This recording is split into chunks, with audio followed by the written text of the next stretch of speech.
For well over a decade, the Marvel Cinematic Universe has brought the comic world to the big screen using state-of-the-art visual effects and elaborate stunts. Making a Marvel movie is physically demanding work for the actors and the people behind the cameras. To learn how these movies come to life, let's take a look at what 8 Marvel movies look like behind the scenes. The third Captain America movie went big. It was the first film ever to employ IMAX 2D cameras, which came in handy during the now legendary airport battle. For one daring jump, a stunt performer attached to a rope leaped right behind Bucky to capture this shot. For another shot, they actually flipped a truck over.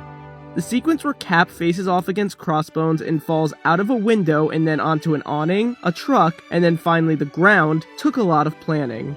Stunt coordinator Sam Hargrave, who also doubled for Cap at times, said pulling this off involved constructing an awning and shipping dock for the existing building. The awning had to be built at just the right angle, and all the pads had to be obscured.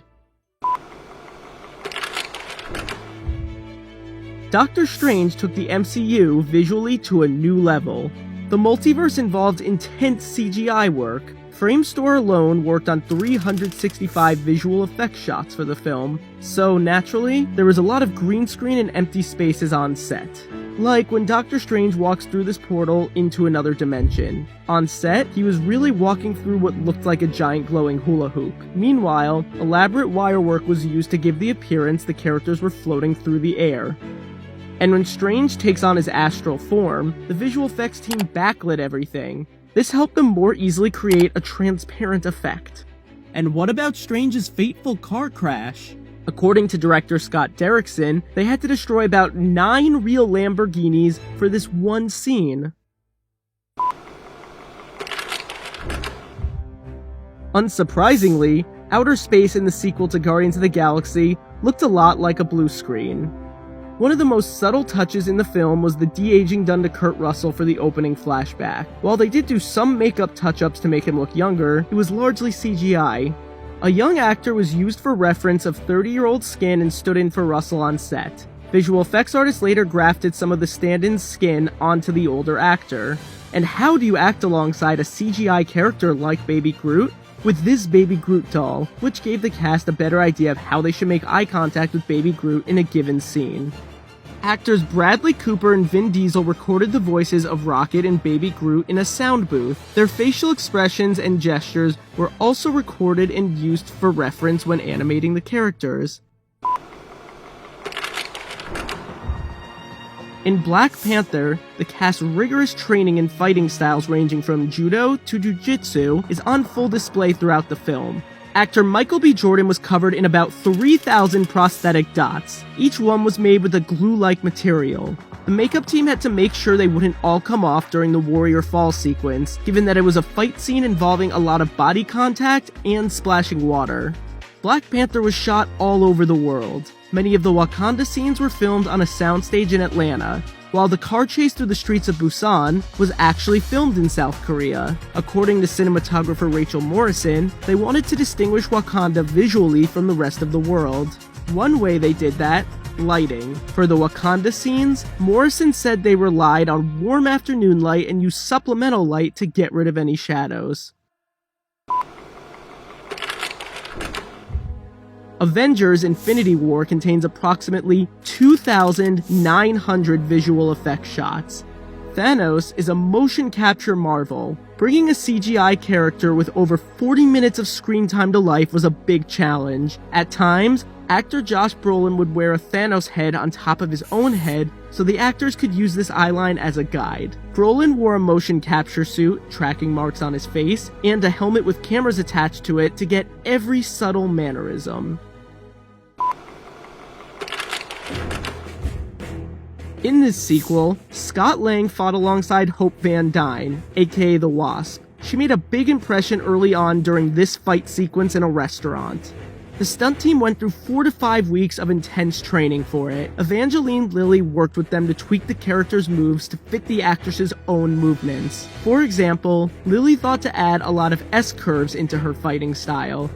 Giant Man was of course created with CGI. But for the part where he collapses into the water, they had sprinklers on set to actually splash onlookers. Then, there is the stunning quantum realm. When building this microscopic world, the visual effects team made sure to give it a psychedelic feel. Everything in this environment was constantly in motion. To make such a tiny world seem so much bigger, they relied heavily on macro photography. Other photography devices such as lens flares added to the energetic visuals. Oscar winner Brie Larson got in superhero shape to portray the titular hero. Larson worked with celebrity trainer Jason Walsh for 9 months before Captain Marvel started shooting. By the end of their time together, she was strong enough to be able to push a Jeep, so she was more than ready for shots like this. And how do you make Captain Marvel fly? Sometimes they used wires. Other times, they used a tuning fork rig, which was operated by crew members in blue suits who would be edited out later. Captain Marvel also features some of the MCU's most convincing de-aging work to date. The visual effects team was tasked with making Samuel Jackson look like his 1990s self. Nick Fury has a lot of screen time. There are at least 800 de-aging shots in the film, and the artist had to take nearly 3 decades off of him. While filming, Jackson donned a wig and tracking dots on his face. In post-production, they got to work reshaping and resculpting the actor's face while altering the texture of his skin. Luckily, they had a lot of reference material of 1990s era Jackson to work off of. To play the updated version of Thor, chiseled star Chris Hemsworth wore a bodysuit, which he estimated weighed 60 to 70 pounds, as well as a mouthpiece that puffed out his cheeks. While the visual effects team did some touch-ups, Marvel Entertainment visual effects producer Jen Underdahl said that actually having the suit on set helped Hemsworth's performance. And for this one shot, you will notice the actors weren't actually wearing their nanotech suits on set. That is because it made more sense to create these suits largely using visual effects. Since they constantly expand and shrink, it would be hard to do that practically.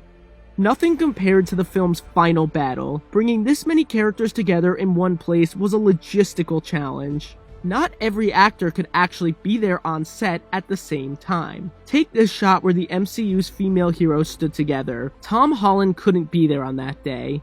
Because Peter Parker hands Captain Marvel the Infinity Gauntlet, they needed to have somebody there to interact with Brie Larson, so another actor stood in for him, and Holland was later digitally added into the